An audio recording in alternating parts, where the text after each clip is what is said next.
Morning बच्चों, कैसे हैं आप बच्चों। पिछली क्लास को आगे बढ़ाते हैं और अकाउंटिंग ग्लॉसरी की हम लोग बात कर रहे थे। अकाउंट्स के वो शब्द, अकाउंट्स के वो वर्ड्स जिनके ऊपर कंप्लीट अकाउंट्स डिपेंड करती है, और अगर आपको अकाउंट्स को बेहतर तरीके से समझना है तो आपको इन वर्ड्स पर कमांड करने की आवश्यकता है। तो चलिए बच्चों, आगे की क्लास शुरू करते हैं।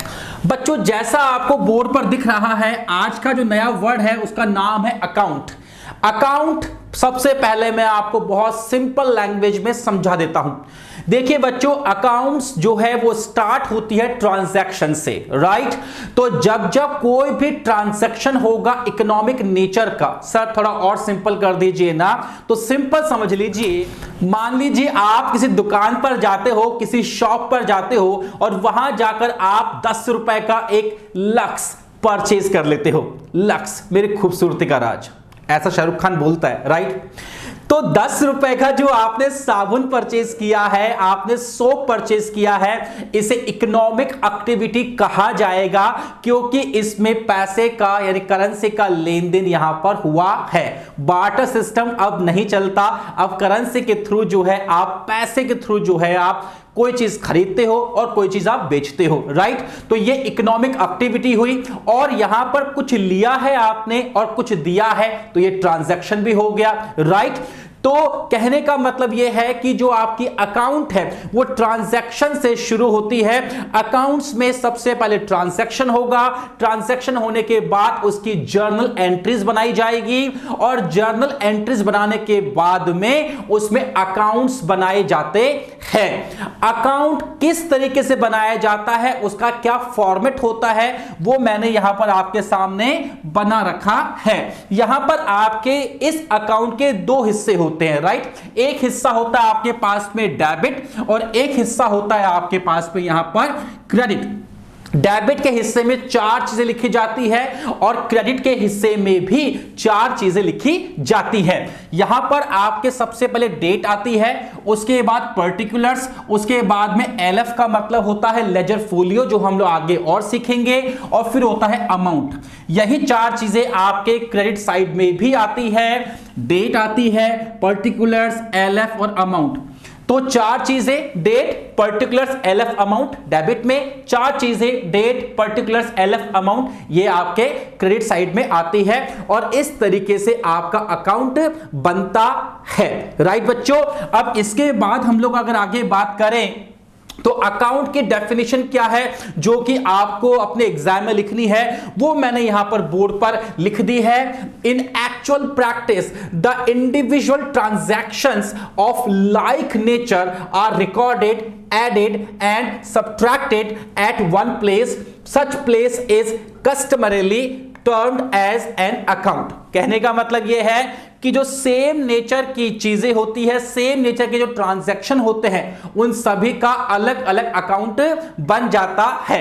जैसे मान लीजिए राम नाम का कोई सप्लायर है जिससे हम लोग गुड्स परचेज करते हैं, राइट, और हमने उससे साल भर में 1000 ट्रांजैक्शन किए, मतलब 1000 बार उससे माल परचेज किया आपने, तो राम का जो अकाउंट बनेगा उसमें डेट वाइज जो जो ट्रांजैक्शन हुए हैं वो सब रिकॉर्ड हो जाएंगे। इसके लिए हमको अलग अलग पेज पलट के देखने की जरूरत नहीं पड़ेगी। क्या राम से हमने ट्रांजैक्शन अगस्त में किया था तो अगस्त वाला पेज निकालो, एक ट्रांजैक्शन हमने दिसंबर में किया था तो दिसंबर का पेज निकालो, उसकी जरूरत नहीं है। अकाउंट की यही खूबसूरती है कि किसी एक व्यक्ति से आपने जो जो ट्रांजैक्शन किए हैं, या किसी एक चीज के रिगार्डिंग आपने जो जो ट्रांजैक्शन किए हैं, वो आपको एक सिंपल पेज पर आपको बड़ी आसानी से मिल जाते हैं। और यही बात यहां पर इसने कही है। An account is a record of all business transactions relating to a particular person or item. इसके अलावा बात करें, the above account resembles English capital letter T. As such, it is often called T-shaped account. An account is abbreviated as like this.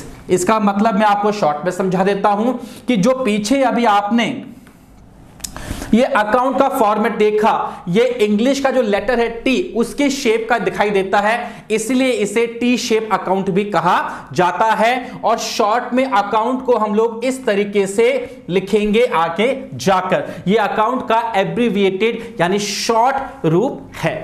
चलिए बच्चों, अब बात करते हैं कि कैपिटल क्या होती है, राइट। तो चलिए स्टार्ट करते हैं और सबसे पहले देखते हैं, वाव, मुकेश अंबानी जी भाई साहब जो है वो स्क्रीन पर आपके आ चुके हैं, राइट। तो मुकेश अंबानी जी के दिमाग में आया कि यार ठाले बैठे हैं, it means we are free, so let's do something, right. Bapuji ने बहुत बड़ा एम्पायर खड़ा कर दिया रिलायंस का, अब मैं कुछ और बड़ा करने की कोशिश करता हूं। तो क्या हुआ कि 2016 के अंदर जो है वो मुकेश अंबानी जी भाई साहब ने एक नया एडवेंचर शुरू किया जियो नाम से। और जियो जैसे ही मार्केट में आया, आप जानते हैं तहलका मच गया, क्योंकि जियो ने जो है वो आपको अनलिमिटेड यूसेज कीजिए, आप जितना नेट चाहिए ले लो जो चाहिए। उसके पहले यह था कि अगर आपको 2 GB नेट चाहिए तो आपको 200 रुपए खर्च करने पड़ते थे। लेकिन जैसे ही मुकेश अंबानी जी भाई साहब ने यह बिजनेस स्टार्ट किया, जियो का काम स्टार्ट किया, लोगों की मानो लॉटरी लग गई, चांदी हो गई, राइट। तो नेट तो भर भर के यूज होना शुरू हो गया और उस चक्कर में यूट्यूब भी बहुत ऊपर उठ गया और आज तो यूट्यूब कहां है। खैर, हमारा मकसद वो नहीं है। तो मान लीजिए इस जियो को स्टार्ट करने में, भाई फ्री में तो स्टार्ट नहीं हुआ होगा, कोई भी बिजनेस किसी भी काम को स्टार्ट करने के लिए आपको पैसे की रिक्वायरमेंट तो होती है। ये तो इतना बड़ा इसने एम्पायर स्टार्ट किया है, आप अगर एक चाय की थड़ी, एक टी स्टॉल भी अगर आप खोलेंगे ना तो उसमें भी आपके 5-10 हजार रुपए तो लग ही जाएंगे, उसके बगैर तो आपकी टी स्टॉल भी खुलने वाली नहीं है। तो सोचिए, इतना बड़ा एम्पायर स्टार्ट करने में बहुत सारा पैसा लगा होगा। जी सर, पैसा लगा होगा। तो मुकेश अंबानी जी भाई साहब ने जो है ये पैसा लगाया। अब कितना पैसा लगाया, मान लीजिए इसको स्टार्ट करने में 10 लाख रुपए लगे। 10 लाख तो खैर कुछ भी नहीं है इसके आगे, इसमें तो अरबों खरबों रुपए का पैसा लगा होगा।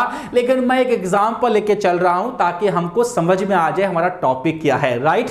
तो 10 लाख रुपए लगाकर जो है मुकेश अंबानी जी भाई साहब ने इस जियो के बिजनेस को स्टार्ट किया, राइट। तो ये जो 10 लाख रुपए मुकेश अंबानी जी भाई साहब ने लगाए हैं, इस पैसे को ही एक्चुअल में कैपिटल कहा जाता है अकाउंट्स की लैंग्वेज में। सो आई बिलीव बच्चों आपको ये समझ में आया कि कैपिटल किसे कहते हैं। इस चीज को मैं और ज्यादा आपके लिए सिंप्लीफाई कर देता हूं। किसी भी बिजनेस को स्टार्ट करने के लिए एक बिजनेसमैन चाहे कैश लगाए वो भी कैपिटल है, चाहे वो चेक के थ्रू यानी बैंक से ट्रांजैक्शन करके पैसा ट्रांसफर करे बिजनेस के अंदर वो भी कैपिटल है, चाहे ये इसमें अपनी कोई एसेट लगाए जैसे कोई बिल्डिंग लगाए, लैंड लगाए, फर्नीचर लगाए वो भी एसेट है।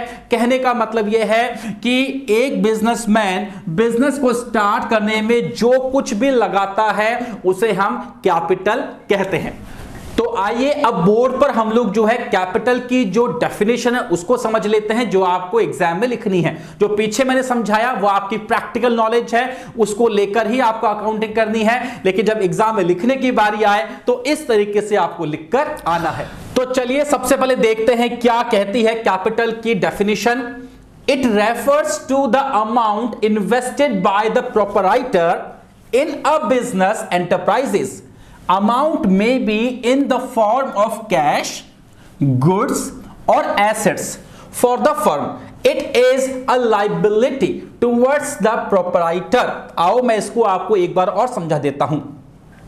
जैसा कि मैंने कहा कि इस बिजनेसमैन ने इस बिजनेस में 10 लाख रुपए लगाकर इस बिजनेस को स्टार्ट कर दिया, राइट। अब जो मैंने आपको पीछे अकाउंटिंग के कॉन्सेप्ट समझाए थे जिसमें सबसे पहला कॉन्सेप्ट था सेपरेट लीगल एंटिटी कॉन्सेप्ट। अगर आपने वो कॉन्सेप्ट नहीं देखा है, ऊपर आई बटन फ्लैश हो रहा है, ये क्लास पूरी होने के बाद में, वीडियो पूरी होने के बाद में उसको जाकर जरूर से देख लीजिएगा। वैसे वो कॉन्सेप्ट कहता है कि बिजनेसमैन और बिजनेस दो अलग अलग बातें हैं और हम जो भी अकाउंटिंग करते हैं वो बिजनेस को ध्यान में रखकर करते हैं, बिजनेसमैन को ध्यान में रखकर नहीं करते।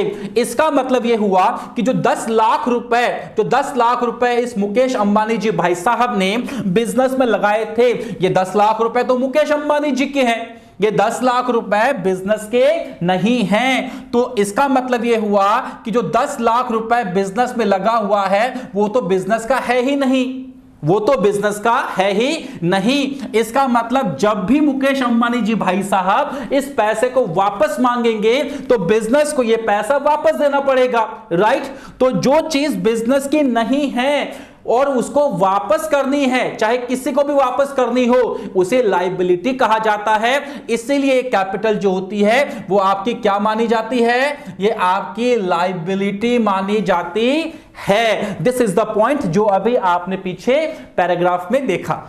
आइए कंप्लीट करते हैं इसको आप। This is so because the proprietor is separate and distinct from the business, जो अभी मैंने आपको पीछे कहा।